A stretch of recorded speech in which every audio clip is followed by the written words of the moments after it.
Eu vou tentar, nessa hora e 15, discutir com os senhores esse assunto da fibrilação atrial. O nosso objetivo é fazer com que a gente, como comunidade de cardiologistas e eletrofisiologistas, desenvolva de fato uma abordagem, um tratamento para esse tipo de problema. Por uma série de razões. Definitivamente a fibrilação atrial vai ser a arritmia e provavelmente a doença cardiovascular mais importante dos últimos 50 anos. Os dados no Brasil são pífios em relação a isso. Enquanto se tem pelo menos a prevalência aproximada desse problema em outros países, os senhores vejam que interessante, nessa publicação do Nature, o dado coletado do Brasil foi de um questionamento voluntário feito de porta em porta por um cardiologista na cidade de São Paulo. E aí se infere que no Brasil a prevalência dessa doença seja muito baixa. Absolutamente errado, né? Não há nada de baixo aqui. A maneira como o dado foi coletado é que é completamente inadequada. E não há nenhuma razão para a gente supor que a evolução desse problema aqui seja diferente da evolução em outros países, onde a prevalência e a incidência da doença segue crescendo a cada ano. E essa doença, apesar de ser muito comum, e por ser comum foi imputado a ela uma certa benignidade ao longo dos anos, ela era comum, não se tinha muito o que fazer, ao invés de lidar com a frustração, a gente acaba arrumando uma desculpa para não tratar. Mas, na verdade, a fibrilação atrial, em inúmeros trabalhos, está diretamente relacionada a um aumento da mortalidade cardiovascular em homens e mulheres, independente da presença de outras doenças cardiovasculares. Essa doença, ela na verdade, ela constitui uma síndrome de uma atriopatia, que ela pode ser definida, que ela pode se apresentar de várias maneiras. Ela pode se apresentar como um fenômeno embólico, ela pode se apresentar como uma dilatação atrial, e como parte dessa síndrome, dessa cardiomiopatia atrial, eu posso também ter a manifestação arrítmica da própria fibrilação atrial. Os senhores vejam que dentro da classificação, dentro de todas essas maneiras, como o átrio pode se modificar, aumentando a matriz fibrótica e diminuindo a função atrial, dependendo do que esteja causando agressão ao tecido atrial, eu posso ter a apresentação da síndrome mais precocemente como arritmia, mais precocemente como fenômeno embólico. Mas o que parece existir, e ainda é válido atualmente, é de que existe uma tendência de se a doença, quando a doença começa pela arritmia, de que quanto mais arritmia eu venha tendo, quanto mais episódios de fibrilação atrial eu venha tendo, maior o risco dessa arritmia se transformar na sua forma persistente. Isso não é sempre assim. Os senhores conhecem pacientes que têm fibrilação atrial paroxística há 30 anos e nunca viram persistente. E ao contrário, vocês conhecem pacientes que tiveram o primeiro episódio de FA e já se manifesta de uma forma persistente. Eu imagino que o que aconteça é o que exista a necessidade de a modificação do substrato atrial. Por exemplo, eu posso ter uma agressão ao tecido atrial tão grande que o primeiro episódio de FA já vira uma FA permanente, não para nunca mais, quando o problema é predominantemente localizado no substrato. E eu posso ter aquelas crises de fibrilação atrial completamente relacionadas ao gatilho, ao disparador, sem uma alteração muscular importante. Esses casos, a fibrilação atrial nunca se sustenta, ela é sempre paroxística. Mas do ponto de vista clínico, existe de fato uma tendência às alterações estruturais do átrio irem piorando à medida em que o tempo passa e que os episódios de fibrilação atrial se tornam mais sustentados. Os senhores vejam aqui que esse é um experimento em animais em que, à medida em que se fazia a estimulação do átrio artificial, eu só conseguia manter a fibrilação atrial nesses animais durante algum tempo. Quando essa estimulação era mantida por 24 horas, o tipo de alteração elétrica que resultava do tecido atrial era tamanho de que, mesmo após a interrupção da estimulação elétrica muito rápida, o animal se mantinha em fibrilação atrial após 24 horas de estimulação. E quando essa estimulação era realizada por 2 semanas consecutivas, mesmo interrompendo a estimulação, o animal se mantinha em fibrilação atrial persistente. Ou seja, a tendência a se manter persistente, ela vai depender dessas alterações estruturais e a gente vai precisar modificar essa história natural em algum momento. Ou eu vou me focar no disparador no início da doença, ou eu vou me focar no disparador mais alteração do substrato, quando isso acontecer, quando esse problema acontecer mais na frente da evolução da doença. Também preciso destacar esse conceito de que o fenômeno embólico e a fibrilação atrial, muito mais do que causa e consequência uma da outra, são parte da mesma síndrome de atriopatia. Não existe, na verdade, uma correlação temporal clara entre a ocorrência da FA e o fenômeno embólico, mostrando de que eu tenho essas duas condições no mesmo coração, sem que temporalmente elas se relacionem de uma maneira muito precisa. Os senhores vejam, por exemplo, esse trabalho, como ele é interessante. Nesse estudo, em que se detectava a presença de fibrilação atrial em pacientes que tinham marca-passo, se viu que muitos pacientes tinham o fenômeno embólico sem estar relacionado com fibrilação atrial. Ou seja, eles tinham a fibrilação detectada 30 dias antes ou 30 dias depois da ocorrência do fenômeno embólico, mas a FA em si, a ocorrência da FA em si, não estava relacionada como causa clara daquela embolia. Ou seja, são dois componentes de uma mesma doença que não se correlacionam temporalmente na maioria dos eventos. Só existe um momento em que isso é claro, é a pós-cardioversão. Quando eu cardioverto um paciente, eu tenho um risco maior de fenômeno embólico nos 30 primeiros dias, mesmo que o doente se mantenha em ritmo sinusal. De novo demonstrando que essas duas manifestações clínicas, o AVC e a arritmia, fazem sim parte da mesma doença, mas não estão relacionadas temporalmente de uma maneira que eu possa imputar causa e efeito nesses dois eventos. Não é por outra razão de que os pacientes que têm fibrilação atrial, tratados ou não, têm uma mortalidade cardiovascular muito exagerada e que o uso, seja ele de anticoagulantes, não modifica esse tipo de prognóstico. Ou seja, a fibrilação atrial ela faz parte de um grande contexto de doenças cardiovasculares que se manifesta vez por outra como a FA e as suas consequências mais imediatas, mas ela também pode ser agrupada dentro de vários distúrbios cardíacos que vão levar à morte desse paciente, independente do fato da fibrilação atrial ter sido tratada ou não. Mas o que parece é que o que eu posso fazer nesse momento é tratar adequadamente a fibrilação atrial. Se eu for pensar mais ou menos em como é que os pacientes podem morrer, os pacientes que têm a fibrilação atrial podem morrer, parece que a maneira ideal de se tratar essa população seja controlar a fibrilação atrial sem o uso de drogas que possam causar um efeito colateral importante. Isso é possível? Se é possível, para qual população isso é possível e a que risco, a que preço para o paciente? Eu sei que esse conceito é familiar a muitos dos senhores, mas vale a pena rever alguns desses pontos. Os senhores vejam esse caso em questão. Esse é um paciente que é submetido a uma cardioversão elétrica por ter uma fibrilação atrial persistente. Após alguns batimentos de ritmo sinusal, ele volta a fibrilar, como se espera. Mas o mais interessante é observar que esse reinício da fibrilação atrial, ele é deflagrado não por uma alteração atrial, não porque o paciente tinha um átrio de 5, mas porque em alguma região do coração havia um gatilho que naquele substrato permitiu que a fibrilação atrial se reiniciasse e sustentasse.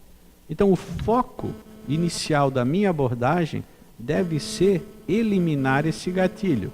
E dependendo das alterações estruturais já presentes ou não naquele paciente, a eliminação do gatilho pode ser suficiente para eliminar os episódios futuros de fibrilação atrial. Esses gatilhos, eles de uma maneira geral se localizam nas veias pulmonares ou em torno delas, por conta daquelas alterações anatômicas que eu mostrei para os senhores no começo da apresentação anterior. Isso é muito interessante, Porque a veia pulmonar, ela é um alvo anatômico. Eu posso fazer a ablação, eu posso planejar a minha ablação da fibrilação atrial independente da presença de arritmia. E esse é um exemplo do que a gente faz no laboratório. E fica bem claro qual é o objetivo desse tipo de procedimento. Os senhores notem que aqui eu tenho um átrio esquerdo sendo visto de PA, de póstero anterior. Essas regiões são as veias pulmonares e aqui o corpo do átrio esquerdo com apêndice auricular lá na frente. Depois de eu ter realizado a ablação, representada aqui por esses pontos em vermelho e azul, eu obtive o isolamento elétrico das veias em relação ao átrio esquerdo.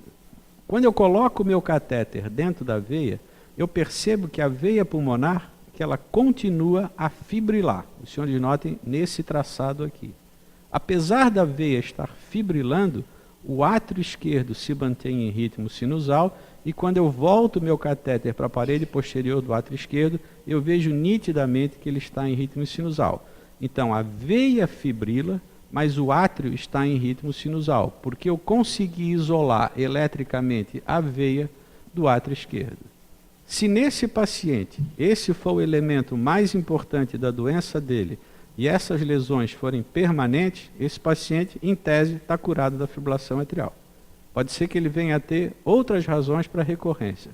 Mas se eu conseguir reproduzir isso de uma maneira segura em pacientes que tenham gatilho, que a fibrilação atrial seja dependente do gatilho, eu provavelmente vou obter um resultado bastante satisfatório nessa população. Isso fica também exemplificado aqui. Os senhores vejam como é possível fazer isso. Esses potenciais representam a ativação elétrica dentro da veia pulmonar. E à medida em que eu vou queimando o entorno da veia, eu vou fazendo com que esses potenciais se tornem cada vez mais tardios, até que eu isolo eletricamente a veia, agora aqui desconectada do átrio esquerdo. As veias pulmonares, elas, como são o objetivo primordial da ablação, a gente sempre precisa conhecer a anatomia dessas veias antes do procedimento. Existem algumas alterações que fazem com que você se sinta mais ou menos entusiasmado em realizar a ablação. Os senhores vejam, por exemplo, nessa série de pacientes, como a anatomia dessas 4 veias pulmonares pode ser incrivelmente diferente de um paciente para o outro. Por isso que a tomografia realizada antes do procedimento, pelo menos é a rotina do nosso serviço, ela parece auxiliar bastante quando eu vou, com o sistema eletroanatômico, montar, reproduzir a anatomia daquele paciente e decidir aonde essas lesões vão ser colocadas. Eu consigo, com essa informação, individualizar o meu tratamento. Mas, claro, os gatilhos não se restringem exclusivamente às veias pulmonares. Em alguns pacientes, eu tenho gatilhos em outras regiões do coração. Vocês vejam, por exemplo, que nesse paciente, apesar de eu ter realizado já a ablação das veias pulmonares, ele, sob a influência de isoprenalina, ele continua a ter gatilhos de arritmia vindo de outra região.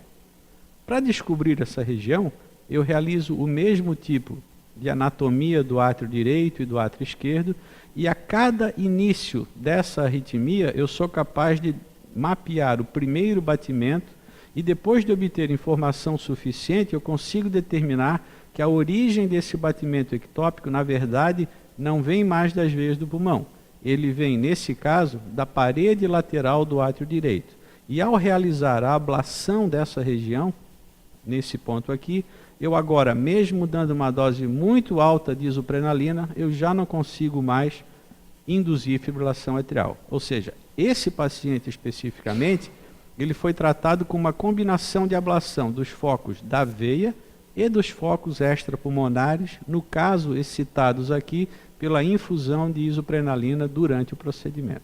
Isso é uma rotina que a gente usa nos casos em que faz ablação de fibrilação atrial. O problema dos focos extrapulmonares é que eles nem sempre respondem à infusão de isoprenalina. Eu posso ter focos de algumas regiões que, mesmo dando uma dose alta desse fármaco, o foco não começa a ficar ativo. A gente dá alta para o paciente, 2 dias depois ele volta para o hospital em fibrilação atrial, muitas vezes relacionados à presença de um foco extrapulmonar que não pôde ser diagnosticado no momento do procedimento. Isso é importante porque, como eu falei para vocês, a fibrilação, a gente tem que tentar no procedimento eliminar todos os gatilhos possíveis. quanto mais precocemente eu faço o procedimento, menos alteração estrutural do átrio eu tenho e menor a chance desse paciente evoluir para uma doença persistente. E isso é importante, porque vejam, por exemplo, esse trabalho que saiu, acho que essa semana no JACC, no Heart Rhythm. Vocês vejam que dessa população de quase 800 pacientes, após 10 anos de acompanhamento, pacientes com fibrilação atrial paroxística, metade deles ou estava em fibrilação atrial persistente ou tinha morrido de alguma causa cardiovascular. Ou seja, a mensagem aqui é que se eu tenho que interferir na doença, quanto mais cedo eu interferir, dentro de uma margem de segurança razoável, que a gente vai tentar discutir com os senhores mais para frente, melhor, porque menos alterações estruturais eu vou ter que enfrentar, menor a minha área de ablação. Os senhores vejam o que acontece. À medida em que o tempo passa e eu tenho modificações da musculatura e das características elétricas da parede atrial, para que eu possa interromper a fibrilação atrial durante o procedimento, eu tenho que fazer mais ablações fora da veia. E os senhores notem aqui que, à medida, quanto mais tempo em fibrilação atrial, maior são os focos de arritmia extrapulmonares. Isso é importante porque esse é um slide que é bem simples. O que ele mostra aqui é que, em roxo, eu tenho tecido cardíaco normal. O importante é que, fora das veias pulmonares, mesmo que eu tenha fibrilação atrial ocorrendo nesses locais, a fisiologia dessa parede ela é relativamente normal. Ela contrai e a velocidade de condução do impulso elétrico é normal fora dali. É uma pena, digamos assim, ter que fazer ablação de um tecido normal, cuja única função naquele paciente é sustentar ou deflagrar uma fibrilação atrial. O ideal seria interferir nessa população antes que essas alterações estruturais ocorressem e que eu pudesse limitar a minha ablação às veias do pulmão. Eu posso tentar ser mais específico e, ao invés de queimar uma área muito extensa fora da veia, eu posso tentar usar algumas técnicas de mapeamento para tentar definir aonde os circuitos extrapulmonares estão presentes. Mas essas técnicas, esse é um caso nosso de alguns anos atrás, essas técnicas elas não estão comercialmente disponíveis no momento ou não estão disponíveis no Brasil e custam muito caro. Então, o que a gente acaba fazendo nos casos em que eu preciso fazer mais ablação além das veias pulmonares? O que a gente sabe é que a maioria dos focos extrapulmonares estão localizados em torno das veias do pulmão e nessa região da parede posterior do átrio esquerdo, entre as veias pulmonares. E é por essa razão, então, que nos casos de fibrilação atrial persistente ou persistente de longa duração, ou seja, aquelas que duram mais de um ano, eu acabo não me limitando ao isolamento elétrico das veias pulmonares, mas eu estendo essa minha área de ablação para toda a parede posterior. A cor cinza aqui representa a ausência de atividade elétrica nessas regiões do átrio esquerdo, enquanto o roxo representa voltagem normal, músculo atrial sadio. Então, esse acaba sendo, por força da incapacidade de mapear esses focos extrapulmonares nessa população, a gente acaba estendendo a ablação para esse tipo para esse tipo de região.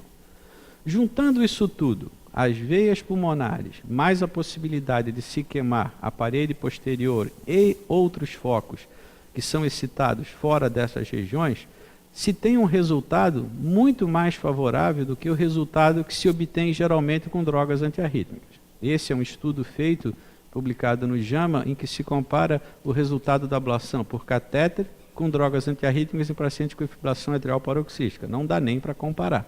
Os senhores vejam que nos pacientes que têm uma FA persistente, uma FA resistente a drogas antiarrítmicas, continuar o tratamento com droga implica num resultado muito pior do que submeter esse paciente à ablação por catéter. E não é por outra razão que no guideline desse ano, que está para ser publicado agora, já se pode oferecer, nos casos de paroxística e fibrilação atrial persistente, que é aquela que ocorre de 7 dias até 1 ano e cujos focos extrapulmonares tendem a se limitar à parede posterior, que pode ser ablacionada com sucesso, já se pode oferecer para essa população como primeira opção drogas antiarrítmicas ou ablação por catéter. E claro, se nessa população as drogas falharem e o doente tiver recorrência, ele precisa mudar então a abordagem do tratamento dele para um tratamento não farmacológico. O tratamento farmacológico dessa condição, ele acaba sendo limitado por conta dos efeitos colaterais dessas 3 únicas drogas que a gente tem disponível no Brasil. Os senhores vejam que às vezes a tentativa de se usar propafenona, ela pode causar uma arritmia muito pior, porque ela pode transformar a FA num flutter, e esse flutter, já que a propafenona tem um efeito vagolítico sobre o nó atrioventricular, ela pode aumentar a resposta ventricular do flutter atrial. Vejam esse caso, esse é um paciente que apresentava, dá para ver, lá tá bom, aqui está torto. Esse paciente que tinha esse tipo de eletrocardiograma bastante alterado, né, um BDPI com bloqueio de ramo direito, foi prescrito esse paciente que tinha FA propafenona, ele converte para um flutter atrial e durante o teste de esforço, esse flutter atrial chega a conduzir 1 para 1, porque quanto mais lento o flutter, maior a chance dele passar com condução 1 para 1 para os ventrículos. Por isso que eu falei lá no começo, quando a gente tem doente com cardiopatia, nunca prescrever propafenona, porque ela só lentifica os circuitos reentrantes sem aboli-los, fazendo com que esses circuitos reentrantes possam se tornar muito pró-arrítmicos. Esse é o mesmo eletro do paciente, 3 meses após a retirada da propafenona e tratado com ablação por catéter. Aqui em Florianópolis, a técnica que a gente utiliza leva todas essas características, todas essas questões teóricas em conta. E o que nós fizemos aqui, eu vou exemplificar nos próximos casos. Mas os princípios gerais da ablação são, então, tentar estabelecer o isolamento duradouro das veias pulmonares, mapear exaustivamente e ablacionar os focos extrapulmonares e, naqueles casos, inferindo que a presença de rotores extrapulmonares acaba se concentrando na parede posterior, nós também estendemos a ablação à parede posterior do átrio esquerdo. E uma coisa muito importante, eu vou explicar para vocês depois, nós temos a política de intervir precocemente nos casos de recorrência, porque o resultado do segundo procedimento tende a ser, em casos selecionados, muito bom quando não se obtém o sucesso já na primeira ablação. A gente usa aqui, para poder classificar e entender o que nós estamos fazendo com esse paciente, todos esses tipos de score dos quais os senhores estão já bastante familiarizados.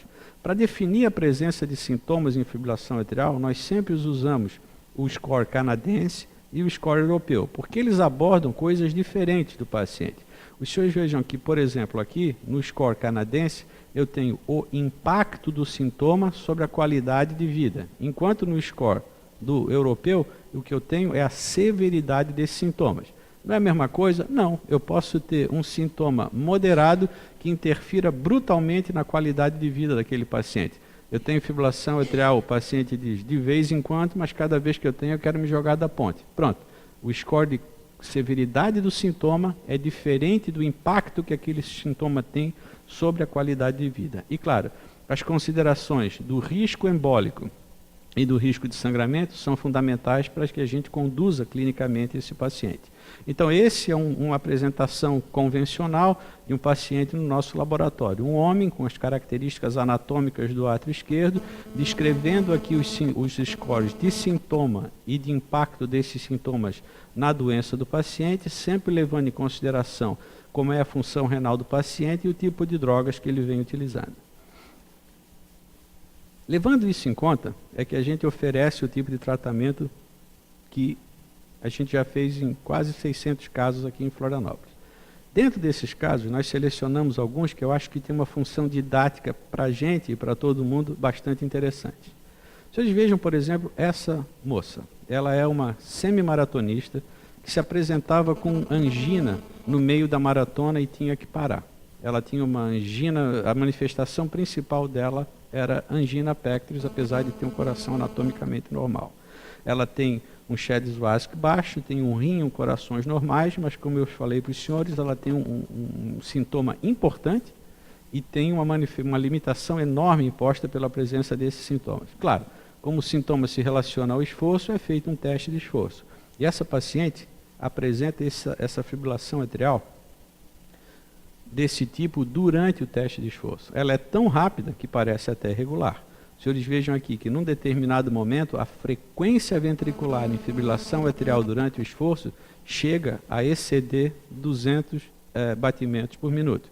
Foi medida em 240. Então, o que eu faço com uma mulher jovem, com coração normal, que tem uma FA relacionada ao esforço? Está tudo certo ou está tudo errado nesse caso? Bom, vamos tentar esmiuçar cada uma dessas variáveis. Primeiro, é óbvio que a fibrilação atrial ocorre mais em pacientes acima dos 50 a 60 anos, mas mesmo na nossa casuística, nós temos pacientes bastante jovens. Os senhores notem que aqui, cerca de 4% da nossa população já ablacionada tem menos do que 40 anos. Esse é o caso dela. Essa população tem algumas características que nós vamos expor em seguida. A maioria dos nossos pacientes, entretanto, tem de fato acima de 70 anos. Qual é a relação do esporte, do exercício, com fibrilação atrial? Primeiro, atleta tem sim mais risco de ter fibrilação atrial, de morrer de doença cardiovascular e tudo isso.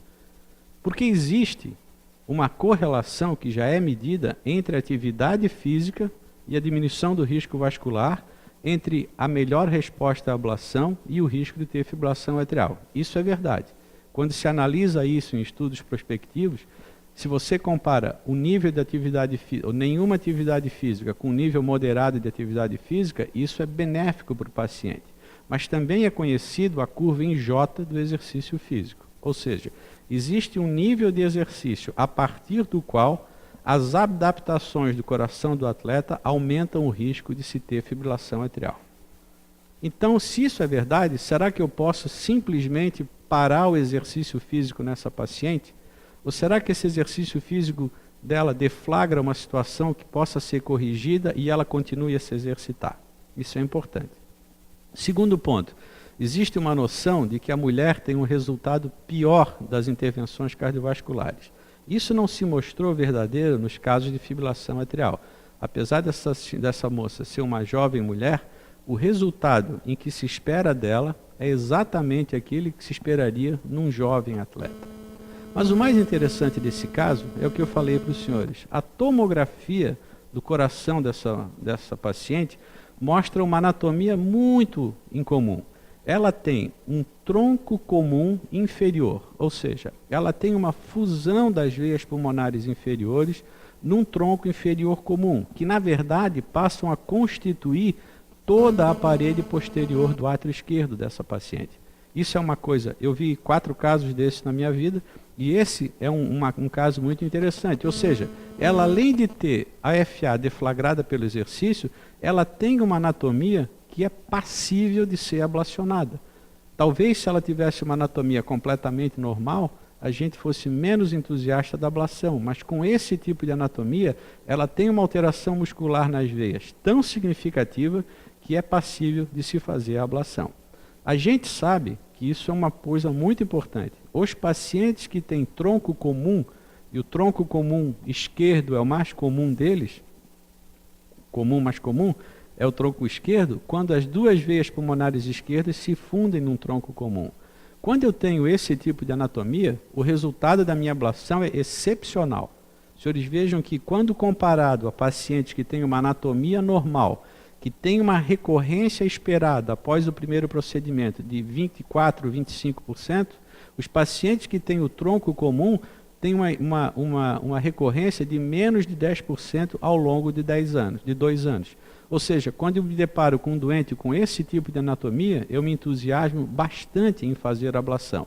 E foi o que foi feito no caso dessa jovem. Nós realizamos a ablação do tronco comum esquerdo, da parede posterior inteira, e como resultado disso, ela se exercita 4 semanas após a ablação e tem agora sim um teste de esforço completamente normal. A frequência cardíaca dessa paciente acaba subindo bastante, chega até 180, mas dessa vez é um ritmo sinusal puro. Ou seja, nós usamos o exercício como deflagrador de uma FA que se relacionava a uma anatomia para concentrar o tratamento dela na anatomia alterada e devolver a ela um hábito de vida que era muito importante, que era continuar no esporte. Há cerca de 1 semana atrás, depois dela ter feito alguns testes de esforço, ela foi correr uma meia maratona no Uruguai e se sentiu muito bem. Também é importante usar esse caso para exemplificar uma outra questão extremamente comum nos pacientes que têm fibrilação atrial. Esse é um paciente que veio do exterior, ele tem uma miocardiopatia apical e fibrilação atrial paroxística, já havia sido submetido à ablação de Flutter no passado. Mas o que chama a atenção desse paciente é que ele queria, como muitos querem, fazer a ablação para continuar a tomar o vinhozinho dele. Não era um vinho trivial, ele tomava 3 garrafas por semana, o que lhe coloca numa definição de bebedouro moderado a pesado. São cerca de 27 drinks ou 300 gramas de álcool por semana. Não é incomum que os pacientes questionem essa relação entre o álcool e a fibrilação atrial. E nós fizemos, então, o tratamento desse paciente por conta da fibrilação atrial e depois vou comentar o resultado sobre a ingesta de álcool que ele acabou tendo. Os senhores vejam que, a despeito desse paciente ser um miocárdio apical hipertrófico, a fibrilação atrial continua a estar relacionada aos mecanismos básicos. Primeiro, nós procedemos o isolamento das veias pulmonares. Posteriormente, durante a infusão de isoprenalina, foi detectada a presença de fibrilação atrial dentro da veia cava superior, que foi ablacionada, e persistindo ainda com a infusão de isoprel, se detectou um outro foco extrapulmonar próximo à boca do seio coronário, que agora os senhores sabem onde fica, e foi ablacionado com sucesso. Esse paciente, depois de ter feito esse tipo de ablação, deixou de ter fibrilação atrial. Mas e o álcool? Mais ou menos se sabe que o álcool não é como o exercício. O álcool, a ingesta de álcool, ele se relaciona sim a uma série de possíveis alterações que favorecem a ocorrência de fibrilação atrial. Quanto maior a concentração de álcool, maior esse efeito.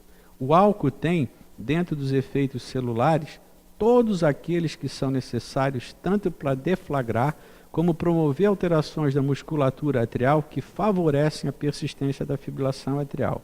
E ao contrário do que ocorre em relação à mortalidade cardiovascular, em que se relaciona a uma melhora a partir de uma determinada ingesta de álcool, na FA não. Quanto mais álcool eu bebo, maior o meu risco de fibrilação atrial. Não é incomum, então, que os pacientes que venham fazer o tipo de ablação, a gente sempre recomenda que ele reduza significativamente a quantidade de álcool que ele ingeria antes do procedimento. Muitos deles conseguem voltar a tomar o vinho, mas é sempre recomendado que ele diminua significativamente a dose. Ninguém vai fazer ablação para o cidadão continuar tomando uma garrafa de vinho por dia, não seria exatamente a melhor indicação para esse tipo de procedimento. Mas essa é uma questão que se coloca muito comumente na sala no consultório de eletrofisiologia. Esse caso é um outro caso que eu gostaria de apresentar aos senhores. Essa é uma paciente de 72 anos com hipotireoidismo, dislipidemia e teve no passado um episódio de fibrilação atrial paroxística durante a gravidez em 1965. Ela veio evoluindo em FA paroxística durante muito tempo. Em 2010, ela então tem registros de FA que se tornam persistentes. Segundo ela tem sintomas genéricos, mas que limitaram a capacidade funcional dessa paciente. Nesse momento, às vezes fica muito difícil de uma doente que evolui há tanto tempo saber se o sintoma está relacionado ou não à fibrilação atrial. Então é nossa rotina, nesses casos, sempre submeter o paciente a uma cardioversão elétrica. Existe um aforismo em eletrofisiologia que é: nenhum paciente com fibrilação atrial merece morrer sem ter tomado um choque. Todo paciente que tem fibrilação atrial merece ter a chance de ser submetido a uma cardioversão para ver como ele se sente em ritmo sinusal. E se ele apresentar uma melhora clínica em ritmo sinusal, por menor que seja o tempo que ele permaneça em ritmo sinusal, está indicado, favorece-se então a possibilidade de se oferecer algum tipo de tratamento mais eficaz para aquela arritmia. E no caso dessa senhora foi exatamente isso que aconteceu. A tomografia mostra uma anatomia normal e, resumindo o caso, então nós temos uma senhora de 70 anos com fibrilação atrial persistente há pelo menos 6 anos, com átrio esquerdo relativamente normal é disso tudo acontecendo a despeito dela estar tomando amiodarona, mas de fato ela se sentiu melhor após a cardioversão elétrica. A conduta nesse caso então me parece clara. Ela precisa sair da fase de tratamento farmacológico para uma fase de tratamento não farmacológico. Ela tomou amiodarona, recorreu, não tem como, ela precisa fazer uma ablação. Como eu expliquei para os senhores, nesses casos de fibrilação atrial persistente, em que os triggers acabam saindo das veias pulmonares, das limitações das veias pulmonares, nós fizemos aqui o isolamento elétrico das veias e estendemos essa ablação para a parede posterior. Essa ablação foi realizada em fevereiro de 2016 aqui em Florianópolis e a evolução clínica dessa paciente foi bastante favorável. Nós diminuímos a dose de amiodarona para 100 gramas por dia durante os 30 primeiros dias, quando ela referiu uma melhora significativa da classe funcional e da disposição física. Posteriormente, ela fez um holter de 5 dias, 3 meses após a ablação e se mostrava em ritmo sinusal. No último retorno no consultório, há 2 meses atrás, ela acabava se mantendo em ritmo sinusal. Em relação à anticoagulação dessa paciente, que tem o Chebyshev 4 por AVC prévio e tudo, ela vai se manter anticoagulada. Mas ela agora permanece em ritmo sinusal, anticoagulada, com uma melhora importante da qualidade de vida.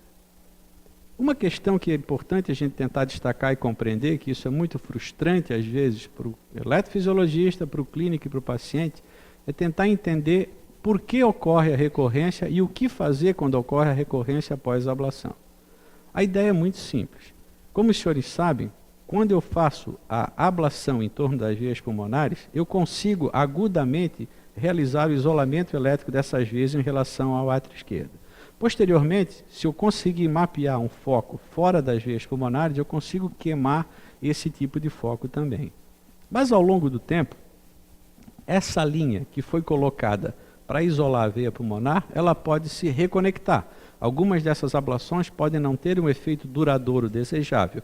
E no momento em que um pequeno gap ocorre em torno dessa linha, a conexão elétrica entre a veia e o resto do átrio volta a se estabelecer, aumentando a chance do paciente vir a fazer fibrilação atrial. Nem toda veia que reconecta resulta em fibrilação atrial, mas a fibrilação atrial que ocorre depois da ablação, ela é sempre o resultado da reconexão da veia ou do surgimento ou aparecimento de um foco extrapulmonar. O que eu faço nessa circunstância?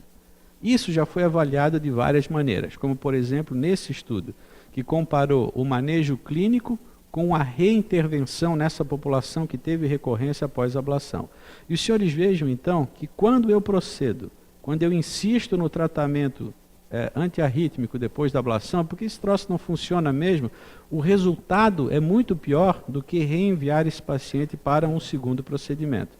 Os senhores vejam que na curva de livre de fibrilação atrial, a reintervenção tem um resultado muito mais favorável do que na persistência do tratamento clínico. E os senhores vão entender bem o porquê? Por conta desse caso. Esse é um médico, colega nosso, que era portador de uma fibrilação atrial paroxística. Esse médico, então, é submetido à ablação, que se restringiu ao isolamento das veias pulmonares. Entretanto, logo depois do procedimento, ele começa com extrasístoles, ainda internado, uma semana depois tem pequenos episódios de FA, e tempo depois ele volta a ter FA como se nunca tivesse sido tratado por uma ablação. Nós então insistimos com o colega para que ele seja submetido a uma reintervenção, e é isso que nós detectamos durante a reintervenção. Dos quase 400 pontos de ablação que são aplicados no primeiro procedimento, apenas um havia sido reconectado. E os senhores notem que no momento em que se faz a aplicação nesse ponto, a veia pulmonar é desconectada.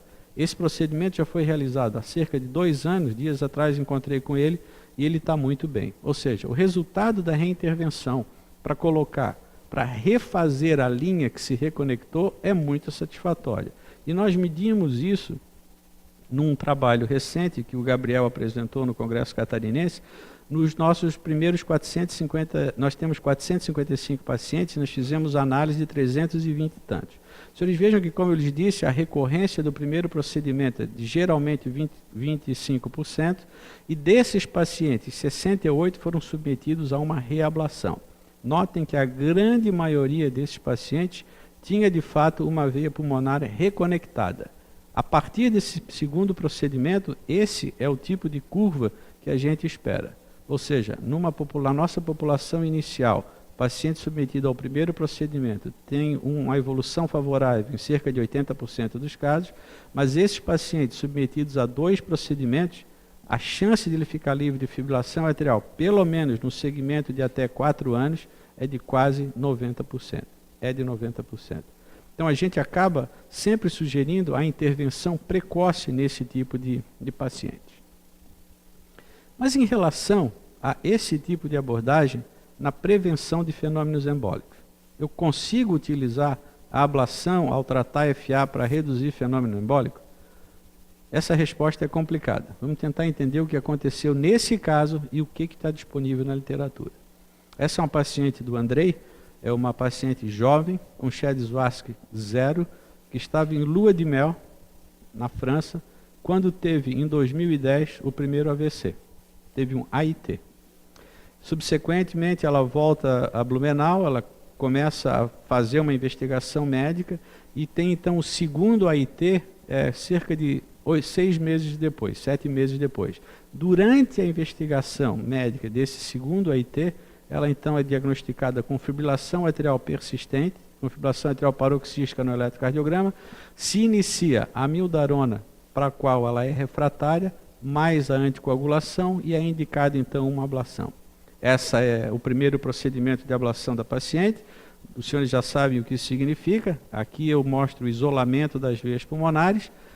Acrescido desse isolamento das veias pulmonares, o isolamento da veia cava superior, porque ela tem um foco extrapulmonar deflagrado pela infusão de isoprenalina, e nós suspendemos então a amiodarona, nesse caso sempre antes do procedimento. O problema é que ela faz a ablação e tempos depois ela volta a ter fibrilação atrial.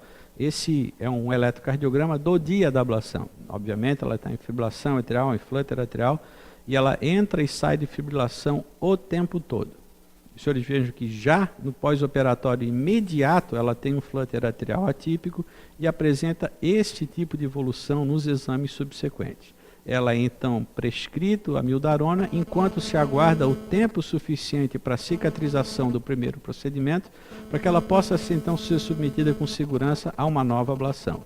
Isso foi realizado e novamente havia uma reconexão das veias pulmonares, da veia pulmonar superior direita, que é ablacionada com sucesso, e essa paciente tem uma evolução bastante favorável depois do segundo procedimento, que foi realizado em janeiro de 2012. Ela permanece há 5 anos sem FA, sem NOAC, porque tem um Chebyshev de 0, e sem fibrilação atrial. Então, nesse caso específico, isso não é sempre assim que acontece, como a doente tem um Chebyshev de 0 e parece que o fenômeno embólico estava mais relacionado aos paroxismos de fibrilação atrial, ela foi mantida sem o anticoagulante após o tratamento. Infelizmente, isso não é o caso para todos os pacientes.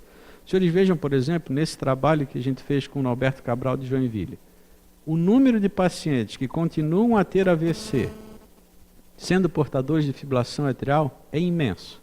Nessa população de Joinville, dos 375 AVCs que eles tiveram no ano de 2015, cerca de 80 pacientes tiveram fenômenos cardioembólicos relacionados à presença de fibrilação atrial, e a grande maioria desses pacientes não só teve uma evolução trágica, com uma deficiência muito grande, não podendo ter uma vida normal, como esses pacientes também, a maioria deles, apesar de ter uma indicação absoluta para anticoagulação, não estavam anticoagulados. É por isso que se cria nessa população de doentes de fibrilação atrial, que não podem ou não querem ser tratados com drogas anticoagulantes, é que a gente tem que pensar num outro tipo de alternativa. E a alternativa mais clara que existe no momento é justamente a oclusão do apêndice auricular.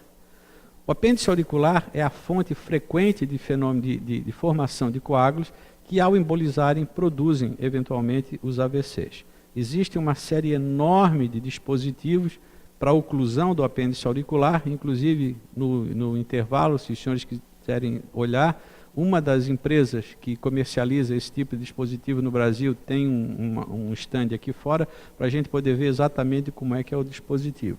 Esses tipos de intervenção já foram exaustivamente testados na literatura a partir de vários trabalhos randomizados, e esse é o que mais longo follow-up tem, que usou justamente o tipo de dispositivo que está à exposição aí fora. E é pela primeira vez que se consegue demonstrar, então, num trabalho científico, que a utilização desse tipo de procedimento não só reduziu os fenômenos embólicos na população que não pode tomar anticoagulante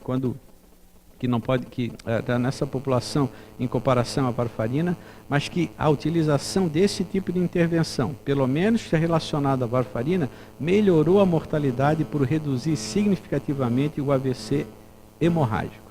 Isso é muito importante porque os senhores podem ver que o número de fenômenos embólicos isquêmicos é semelhante nos dois grupos, mas de fato, obviamente, a não utilização de varfarina e a utilização da oclusão nesses pacientes que não podem tomar anticoagulante, que têm um risco muito grande de sangrar usando anticoagulante, é bastante favorável.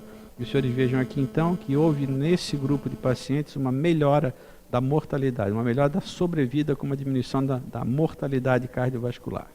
Esse tipo de procedimento, ele desde que se iniciou, ele é feito com uma taxa de complicação progressivamente menor e ele pode ser aplicado a um grande número de pacientes. Lembrem-se que todos esses trials nunca houve um evento fatal durante o implante desse tipo de dispositivo. E não é por outra razão que na Europa já existe um consenso sobre a utilização desse tipo de intervenção.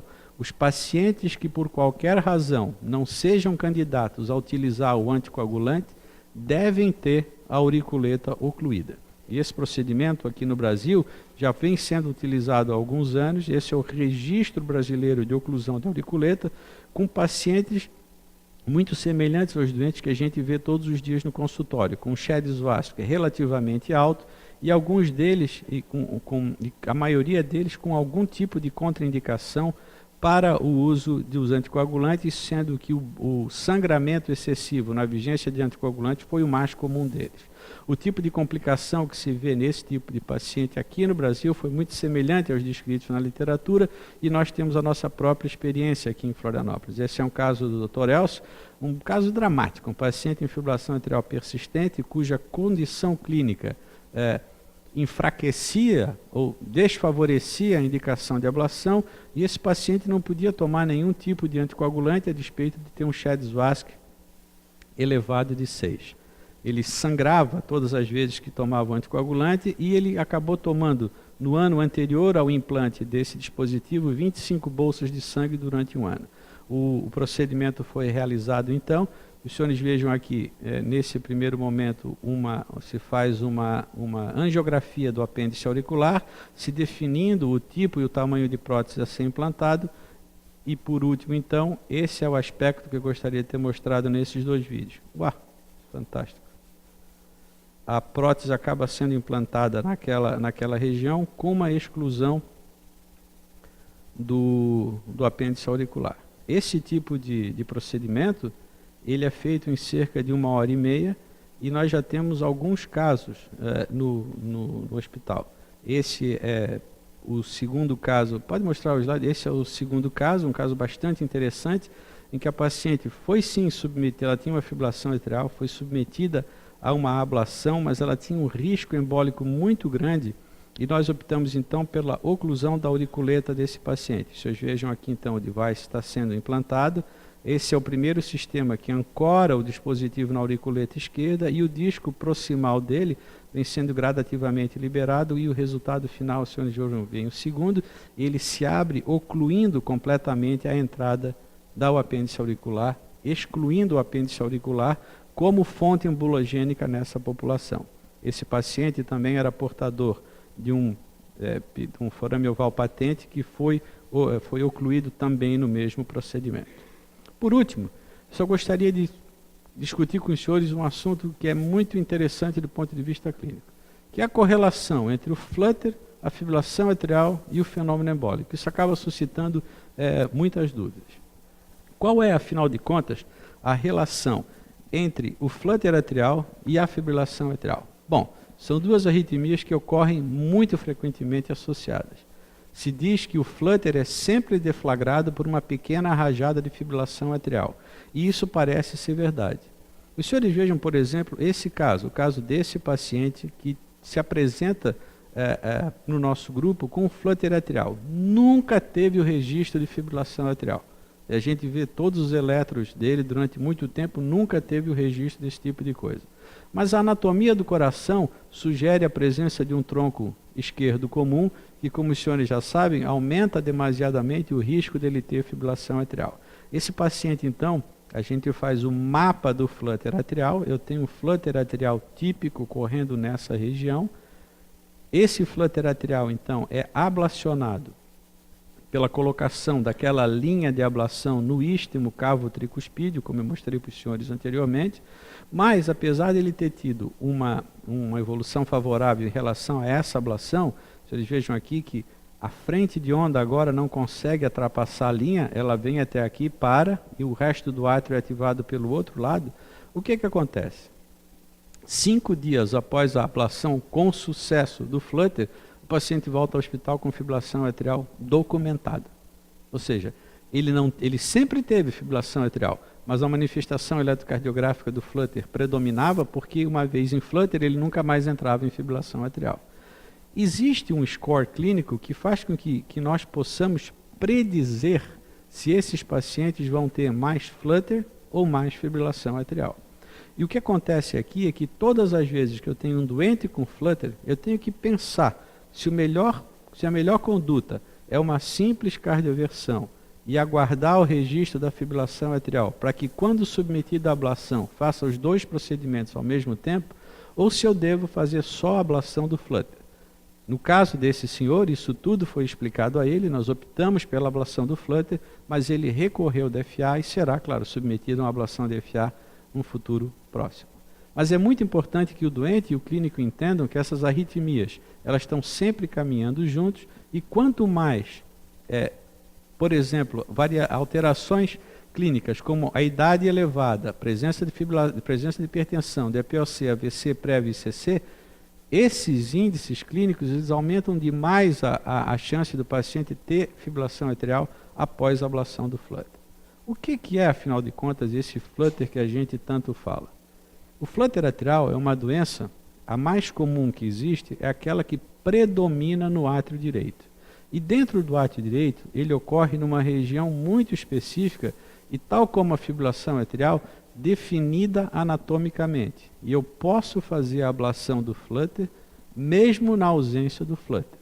A região em que o flutter ocorre é a região no istmo cavo tricuspídeo. É essencial que a frente de onda do flutter progrida, passe por essa região. E essa região é uma região de muito fácil acesso para o eletrofisiologista. Através da via femoral, eu coloco um catéter de ablação nessa região e é fácil de realizar uma linha de bloqueio nesse ponto. Os dois tipos de flutter do lado direito, eles podem estar relacionados ao istmo cavo tricuspídeo, aquele que se chama de flutter típico e aquele que se chama de flutter atípico, ou seja, o flutter que tem a onda F positiva na derivação inferior. Nesse tipo de doença, quando eu levo o doente para o laboratório, eu consigo confirmar rapidamente se o tipo de flutter depende do istmo cavo tricuspídeo ou não. Como os senhores podem ver aqui, o resultado disso é saber se a frente de onda gira no sentido contrário ao relógio ou no sentido do relógio. Dependendo de como a frente de onda gire dentro do istmo, eu vou ter uma morfologia de flutter diferente, mas a doença é exatamente a mesma, é só para que lado a reentrada roda. E uma vez que eu faça a ablação desse istmo cavo tricuspídeo, eu posso então interromper o flutter e ele nunca mais vai ser reinduzido. Dependendo de onde você esteja, a ablação do flutter ela é realizada no paciente vindo ao pronto-socorro, porque do ponto de vista de procedimento eletrofisiológico, é um dos mais simples que existe.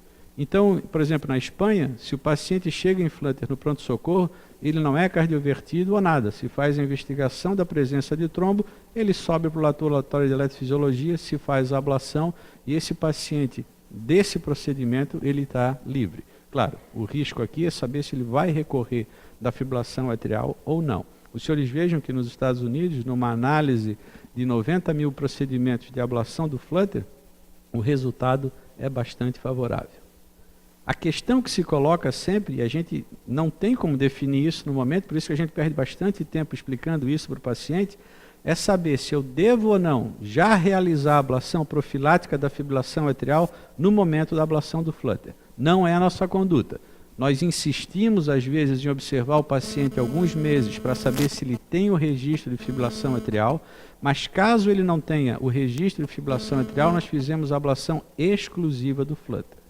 E uma coisa interessante do flutter é que, quanto mais doente o coração, como por exemplo, nesse paciente com tetralogia de Fallot e que teve uma melody implantada na tricúspide, nesse paciente, praticamente o flutter ocorre de uma maneira independente. Esses casos são os casos que, a despeito da cardiopatia, não apresentam fibrilação atrial. Porque com a manipulação cirúrgica, eles têm um circuito tão perfeito, eles têm uma zona de condução lenta tão adequada, que nesses doentes com cardiopatia estrutural, o flutter sim ocorre independente da fibrilação atrial. Então esses são os casos em que a gente se entusiasma mais em fazer a ablação do flutter independente da ocorrência de fibrilação atrial. Nem todos os casos são simples, alguns casos eles vão requerer um tipo de mapeamento bastante complexo, que obviamente não vem o caso discutir aqui, mas os senhores notem que mesmo nesse caso em que o flutter usava os dois átrios, foi possível, através do mapeamento adequado de ablação, interromper esse flutter do paciente. Tal como ocorre no flutter da cardiopatia, os doentes que têm taquicardia atrial são diferentes. Muitos pacientes que têm taquicardia atrial, eles não apresentam uma chance elevada de ter fibrilação atrial. Esse é um caso recente nosso, de uma paciente gravíssima. Ela veio para Florianópolis com palpitação e teve uma parada cardíaca na entrada do pronto-socorro. Ela tinha uma taquicardiomiopatía por essa taquicardia atrial incessante, ficou internada aos cuidados do Dr. Fernando Aranha e fez com que ela sobrevivesse das duas paradas que ela teve na entrada do hospital. E no primeiro momento em que a doente grave teve alguma estabilização clínica, nós levamos a paciente para o laboratório de eletrofisiologia e, através de uma série de técnicas de mapeamento, nós definimos que o ponto de origem dessa taquicardia atrial era nessa região, abaixo da auriculeta esquerda e acima do anel mitral. Nesse ponto, então, é colocado um catéter de ablação, como eu havia explicado para os senhores antes, irrigado, e já, como o mapeamento é adequado, no momento em que se detecta os sinais aqui e faz-se a primeira aplicação, essa taquicardia é interrompida e não é mais reinduzida. Se tenta fazer um monte de manobra para ver se ela vai ter fibrilação atrial, mas eles nunca têm fibrilação atrial. Então, só para resumir essa aula imensa, me desculpe pelo tamanho dessa apresentação, existe a fibrilação atrial paroxística, a persistente, que eu estendo a minha lesão, e eu tenho associação dessa arritmia principalmente com o paciente que tem flutter sem ter cirurgia cardíaca prévia. Isso é totalmente diferente do doente que se apresenta só com flutter, com coração teoricamente normal. A presença de insuficiência cardíaca, sim, aumenta a chance de ter fibrilação atrial e do paciente necessitar um segundo procedimento. É por isso que, nos casos de flutter exclusivo, a gente tem uma tendência a observar o doente 1, 2, 3 meses na tentativa de registrar um episódio de fibrilação atrial, que, se registrado, vai orientar o médico na necessidade de se fazer, durante o mesmo procedimento, a ablação da FA e do flutter. Quando esse flutter, entretanto, vem associado a uma cardiopatia estrutural cirúrgica, o circuito que a cirurgia cria é tão adequado que muitas vezes ele não se relaciona a FA e a gente então procede nesses casos com a ablação exclusiva do flutter, tal como se faz nos casos de taquicardia atrial automática, como dessa senhora, que incomumente se relacionam à fibrilação atrial paroxística. Muito obrigado pela atenção dos senhores. Eu queria então abrir para discussão, se alguém tiver discussão, em 5 minutos, porque logo em seguida a gente vai ter um coffee break de meia hora para todo mundo descansar. Nesse coffee break, a gente montou ali fora umas estações práticas. Essas estações práticas têm como objetivo colocar os senhores em contato com essa tecnologia que se usa no laboratório de eletrofisiologia, para ver o catéter, para ver um oclusor de auriculeta. Nós também trouxemos os programadores de marca-passo, para que os senhores tenham contato com esse tipo de tecnologia. Também trouxemos ali uma tecnologia que agora está disponível em Santa Catarina, que nós vamos discutir isso no final desse simpósio, que são os implantes de desfibriladores subcutâneos. São os desfibriladores que não precisam mais ser conectados ao coração por um cabo intravascular.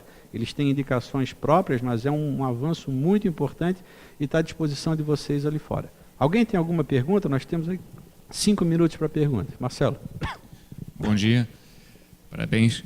Em relação a a questão da ablação, essas ablações mais extensas, pegando toda a parede posterior do átrio esquerdo, isso de alguma forma aumenta o risco de evento embólico futuro por conta da falta da atividade daquela região, da cicatriz do átrio ali ou não? Ó, a região da parede posterior, de todas no átrio esquerdo, é que menos bate, porque ela está conectada justamente às veias pulmonares. Então, quando você faz mesmo uma ablação mais extensa, ela não aumenta o risco de fenômeno embólico pela ablação em si, pelo fato de, por exemplo, você paralisar toda a parede posterior. Claro, toda aplicação de radiofrequência tem um risco finito, mas adicional de complicação. Se eu puder fazer a ablação com um pulso, com uma aplicação, melhor. Se eu tiver que fazer com 300, eu tenho que tomar todos os cuidados suficientes para evitar essa complicação. O grande avanço que se teve nessa área foi mudar o paradigma de parar o anticoagulante antes do procedimento. Então, os pacientes que fazem ablação de átrio esquerdo, eles fazem o procedimento tomando o anticoagulante. Antigamente, nós, quando só tinha varfarina, nós fazíamos ablação com RNI de 2 a 4. Isso diminuiu muito a chance de você ter um fenômeno trombótico durante o procedimento.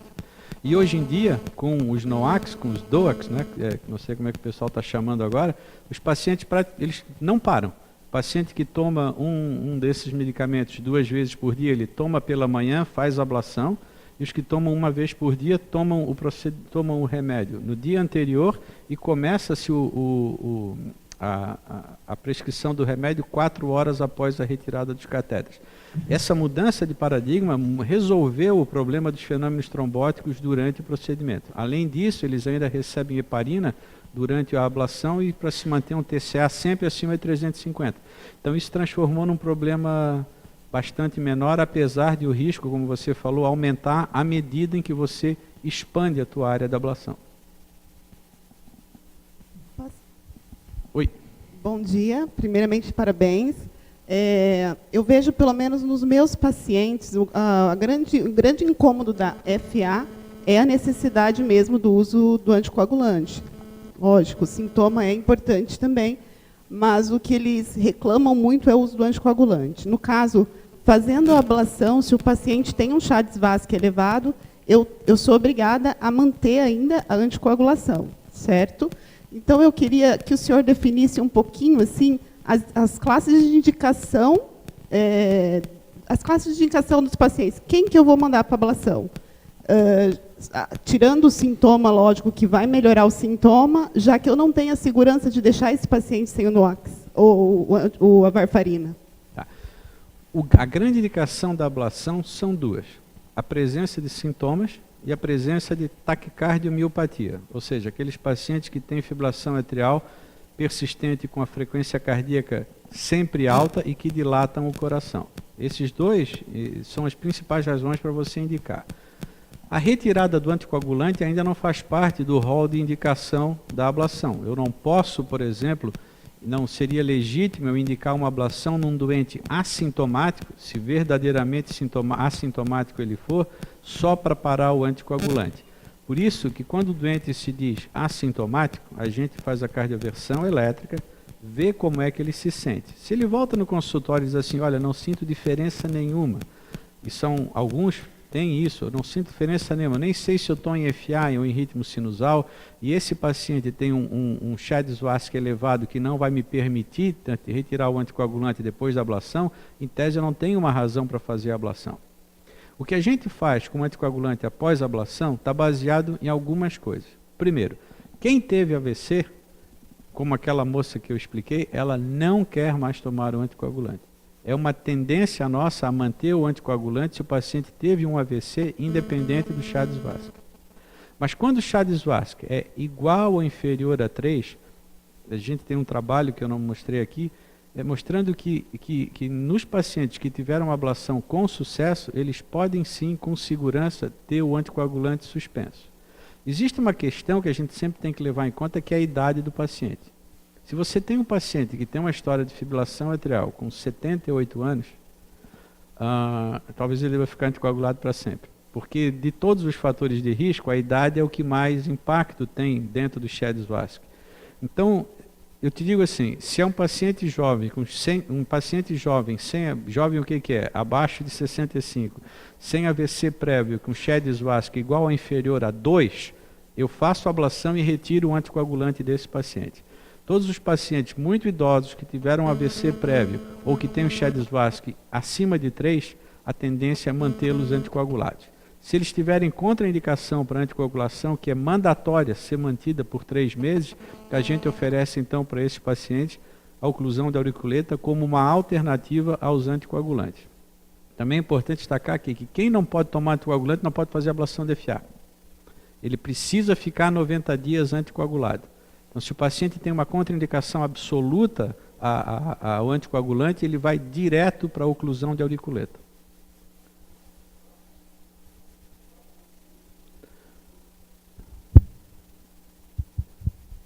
Qual que é o custo para o paciente de uma ablação? E os pacientes que são contraindicados ao uso do anticoagulante vão para a oclusão percutânea, enfim, ou cirúrgica. Esses pacientes que vão para a oclusão percutânea, eles podem ficar sem o anticoagulante? Então, depois da oclusão? Vou começar pela última. Eles ficam sem anticoagulante. A ideia de que quando você oclui a auriculeta é que você vai substituir o anticoagulante. Existe uma fase de transição em que o paciente fica 1 mês com NOAC, aspirina e clopidogrel, ou qualquer coisa que ele possa tomar. Às vezes a contraindicação é tão importante do anticoagulante, como naquele paciente do Elcio, que ele não podia tomar nem aspirina. Então foi feita a oclusão e esse paciente ficou sem antiplaquetário e sem anticoagulante. Isso é um pouco preocupante porque existe a chance de formação de coágulo sobre a superfície do dispositivo nas primeiras semanas. Mas você tem que balançar individualmente o risco desse coágulo se formar ou não. Naquele paciente, o risco parecia, a análise de risco-benefício era favorável e ele teve a prótese implantada sem a necessidade de se dar qualquer anticoagulante ou antiplaquetário. Em relação ao custo, esses procedimentos são cobertos pela maioria de todos os convênios. Às vezes não é fácil, tem que escrever uma cartinha para lá, uma cartinha para cá, mas esses procedimentos, todos eles, são cobertos de uma maneira ou de outra pelos convênios de saúde. Mais algum? Opa, fala, Fábio. Está aqui, Fábio.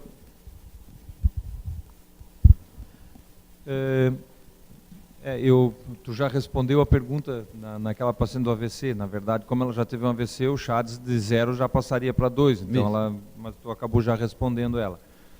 Enfim, tem alguns outros scores de avaliação de hemorragia que o pessoal tem colocado muito, e um defensor enorme desse score é o Dalton Precoma sobre o Hemorrhages, que tem algumas vantagens em relação ao Hasbled, principalmente em paciente idoso, porque tem uma avaliação um pouco mais pormenorizada.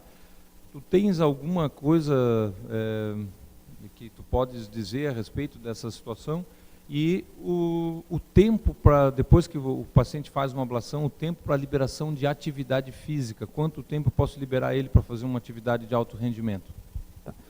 A gente tem um banco de dados, Fábio, em que a gente vai estar compilando nesses 500 pacientes uma série de variáveis clínicas para justamente calcular o átria, o hemorrhage, todos esses outros scores, para ver se na nossa casuística, assim como nós fazemos a mesma análise no caso de Flutter, para ver se o hatch se aplica à nossa realidade, porque às vezes, por exemplo, na Espanha ele não funciona, ele foi descrito na Ásia e funciona lá.